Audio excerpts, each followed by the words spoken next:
बिस्मिल्लाहिर्रहमानिर्रहीम। अस्सलाम वालेकुम व्यूअर्स। आज मैं आपको बताऊंगी कि अगर आपके पास इलेक्ट्रिक ओवन है तो आप उसको किस तरह से यूज़ करेंगे। मेरे पास सिग्नेचर का ओवन है, बहुत अच्छा है। तकरीबन 1.5 से 2 साल इसको हो गए और इसमें बहुत अच्छा रिज़ल्ट आता है माशाल्लाह।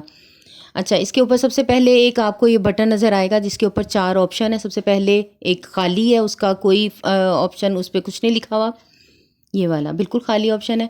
उसके बाद इसका जो दूसरे वाला है उसमें वो कन्वेक्शन का आपको ये नज़र आता है ऑप्शन, यानी फ़ैन का पंखा चलता है जो हर तरफ हीट फैलाता है। उसके बाद थर्ड वाला है रॉड का, जिसमें हम कोई भी चीज़ रख के उसको रोस्ट कर सकते हैं, वो घूमती है रॉड। और फोर्थ वाला ऑप्शन है रॉड और फ़ैन दोनों इकट्ठे। हमने अपने इस ओवन को सेट करना है सिर्फ फ़ैन वाले ऑप्शन पे, जिससे हीट जो होगी वो सारी तरफ फैल जाएगी आराम से। उसके बाद ये सेकंड वाला ऑप्शन है, ये सेकंड बटन, उसमें ये सारे आपको टेम्परेचर नज़र आएंगे 0 से लेके 220 तक इसके ये सब टेम्परेचर हैं। ज़्यादातर बेकिंग 180 या 200 पे होती है और सारे मोस्टली जितने भी ओवन हैं हम 180 पे ही सारी बेकिंग करते हैं। अब इसको मैं अपने ओवन को रखूँगी 150 या 160 पे, क्योंकि मेरे ओवन की हीट बहुत तेज़ है। अगर मैं इसे 180 पे सेट करूँगी तो केक्स वगैरह जो हैं वो जल जाते हैं, इसलिए मैं इसको जब सेट करती हूँ तो 150 या 160 के पास इस बटन को सेट करती हूँ टेम्परेचर को।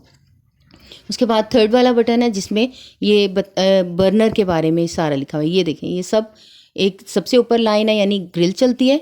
उसके बाद ये तीसरा वाला जो ऑप्शन है उसमें है ये सिर्फ नीचे वाली ग्रिल, और फोर्थ वाला ऑप्शन है ऊपर और नीचे दोनों रॉड्स ऑन होती हैं। हमने अपने ओवन को सेट करना होता है हमेशा जहाँ पे सिर्फ नीचे वाला चूल्हा जल रहा है। एक लाइन है छोटी सी, इसका मतलब है नीचे की तरफ वाली लाइन पे हमने इसको सेट कर देना है। हमेशा सारी बेकिंग नीचे वाली लाइन, जो नीचे वाला चूल्हा होता है उसको जला के करते हैं। और ये फोर्थ वाला जो ये टाइमर है कि कितनी देर के लिए आपने केक रखना है, ये टाइमर आपको बता देता है। इससे ओवन भी हमारा ऑन होता है। उसको अब सबसे पहले हमने ऑन कर लिया, ओवन को स्विच ऑन कर दिया, लाइट देखें इसकी जल गई है।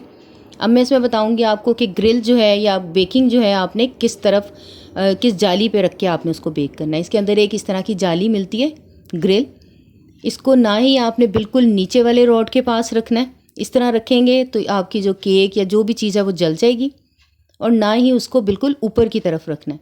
इस तरह हीट उसको नीचे से नहीं मिलेगी और ऊपर की अगर रॉड चलाएंगे वो जल जाएंगी चीज़ें। आपने इसको बिल्कुल रखना है सेंटर वाली पोजीशन में, ना ही बिल्कुल ऊपर और ना ही बिल्कुल नीचे। इस तरह से सेंटर वाली पोजीशन में अपनी जाली को सेट कर दिया। और ये है थर्मामीटर, बहुत काम की चीज़ है, आप इसको एक दफ़ा ले लें और ये लाइफ टाइम आपका, मेरा ख्याल है कि आपका साथ देगा। अब इस तरह थर्मामीटर को हम रख देंगे और इससे पता चलेगा कि हमारे ओवन की हीट जो है वो कितनी है। तकरीबन 15 से 20 मिनट ओवन को हमने खाली इसी तरह प्री हीट करना होता है। 15-20 मिनट के बाद आपका थर्मामीटर जो आपको बता देगा कि आपके ओवन की हीट जो है वो कितनी है। हमने रखा हुआ है ओवन को 150 पे, लेकिन 15 से 20 मिनट के बाद ये ओवन जो है आपको बता देगा कि आपके ओवन का टेम्परेचर जो है वो कितना है। ये देखें, और ये इस वक्त बहुत गर्म हो गया हुआ है। सेट हमने किया हुआ है 160 पे, लेकिन हमारा जो थर्मामीटर है वो 180 पे आ रहा है, तो इसलिए मैं अपने ओवन को हमेशा 160 पे ही ऑन करती हूँ। अगर मैं इसको 180 पे सेट कर दूँगी तो इसका मतलब है कि ओवन की हीट ज़्यादा हो जाएगी।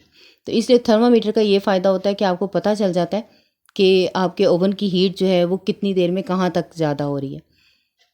देखें, बिल्कुल 180 पे एग्जैक्ट आ जाता है। तो इसलिए टेम्परेचर, ये जो थर्मामीटर है ये बहुत काम की चीज़ है, इससे बहुत फ़ायदा होता है, आपको पता चल जाता है कि हीट कितनी है आपके ओवन की।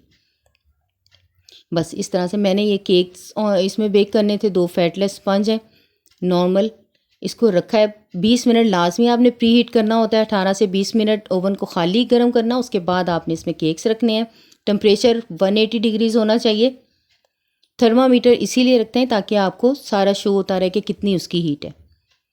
अगर मैं 180 पे अपने ओवन को सेट करती तो ओवन का जो ये थर्मामीटर मैंने इसमें रखा है वो तकरीबन 200 से ज़्यादा हो जानी थी हीट उसकी। अब ये 20 से 25 मिनट में मेरे केक बहुत अच्छे बेक हो गए हैं माशाल्लाह, बिल्कुल सॉफ्ट स्पंज है। मेरी यही कोशिश है कि आपको ये बिल्कुल अच्छी तरह से क्लियर हो जाए कि ओवन, अगर आपके पास इलेक्ट्रिक ओवन है तो आप उसको किस तरह से इस्तेमाल कर सकते हैं। उम्मीद है कि आपको मेरी ये कोशिश पसंद आई होगी।